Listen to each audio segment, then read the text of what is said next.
Welcome to Storytime with Mrs. Dixon. I am so excited about today's book spotlight. I had a chance back in 2004 or 2003. I had a chance to meet an amazing woman. I mean, this is someone that you read about in history books and that you see pictures of, and it was none other than Mrs. Coretta Scott King. It was at my university, and we were having a discussion on, I think, the civil rights movement or something to that effect. And I was asked to be her escort. And I was beside myself excited when I found out about this wonderful opportunity. And this was, again, back in the day. And I remember at that time, I didn't have a camera. Well, I did have a camera, but I didn't have any film for my camera. And when I found out that I was going to be her escort, I did not have time to figure out how I was going to get to the convenience store or any other store to buy a roll of film. And so the only thing that I knew I would be able to do was use a card to swipe it and buy a book that she could autograph. So I ended up getting a book that she autographed, and it was such an honor to meet her. And I had another opportunity to be in her presence some years later before she passed away. And it was a moment that was not lost on me. I knew who this amazing woman was. And some of you may be like, wait, but who is she? Well, Mrs. Coretta Scott King is the wife of the late Dr. Martin Luther King. And it was because of her and her intentionality that we actually celebrate in January Dr. King's birthday with a day to honor him. Well, today's book that I wanted to spotlight is this one. It's a very new book. It was recently published. It is entitled Coretta's Journey, and it was Coretta's Journey, The Life and Times of Coretta Scott King. It was written by Faye Duncan, and it was illustrated by Gregory, Christie. The illustrations are so beautiful. They look hand-painted.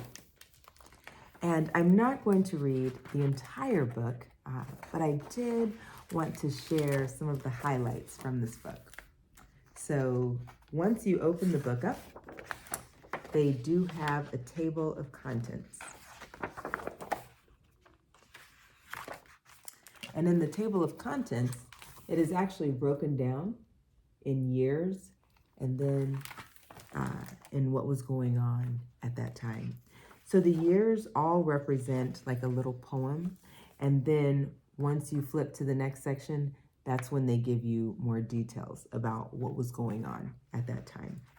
So let me read this introduction. Listen to Coretta Scott King in any recorded interview.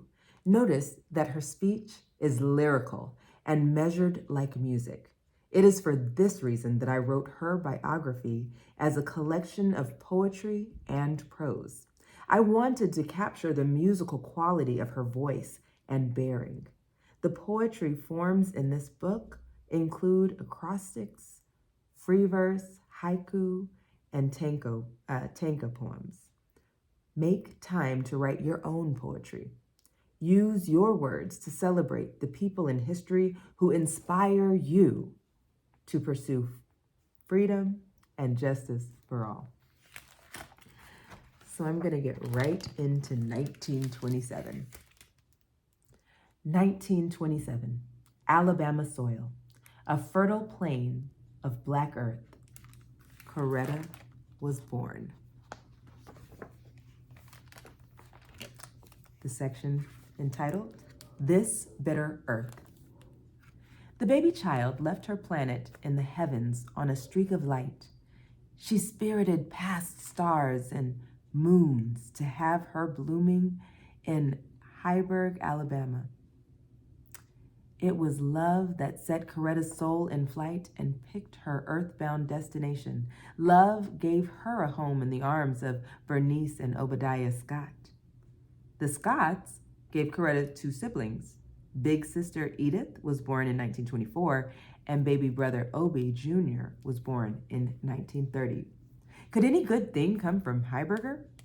It was a tiny, segregated town, 10 miles east from the city of Marion in North Perry County. Farmland and pine forests covered the area, far as the eye could see. The Scott family owned hundreds of acres. Land and money did not protect them. Blacks in Heiberger lived under the weight of slavery's past.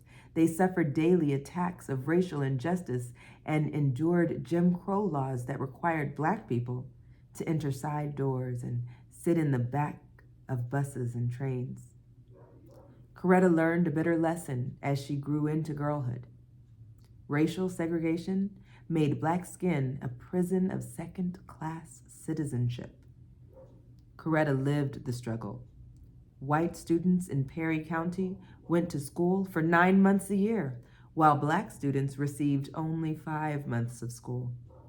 White students rode to school on a big yellow bus, while Coretta, her siblings, and Black classmates walked 3 miles to Crossroads, a one-room school filled with 100 children and 2 Black teachers.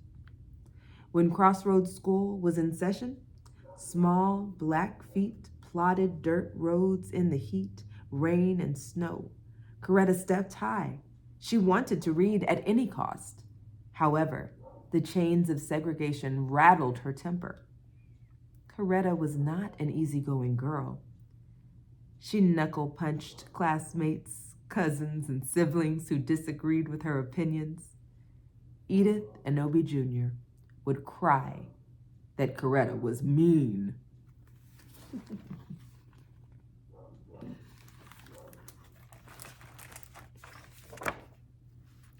The next section is entitled 1937. Spunky Spitfire girl, long black hair and dark brown eyes, looking toward heaven. From the wooden mourner's bench, asking God, who will I be? Blues girl like Bessie, belting broken-hearted tunes, dancing a shimmy around the old Victrola, asking God, who will I be? Cotton-picking girl, picking more pounds than a man, climbing trees at night, dream catcher and stargazer, asking God, who will I be?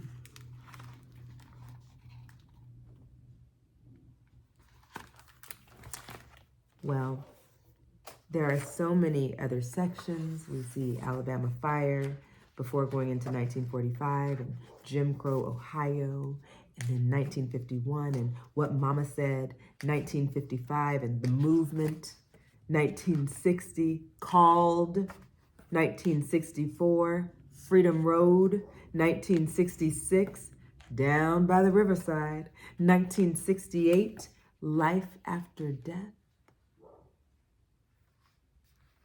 2006. And this reminds me of her funeral that they held in Atlanta, Georgia.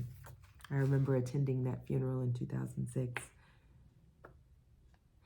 and just feeling amazed to be a part of history and to see such a beautiful memorial for such an important woman who stood by the side of an important man. But even before that, she too was a part of the fight for freedom. And she too was making an impact. So this book is fabulous. Again, you have poetry and prose. It's lyrical. And it tells us more about Mrs. Coretta Scott King. Be blessed. Take care.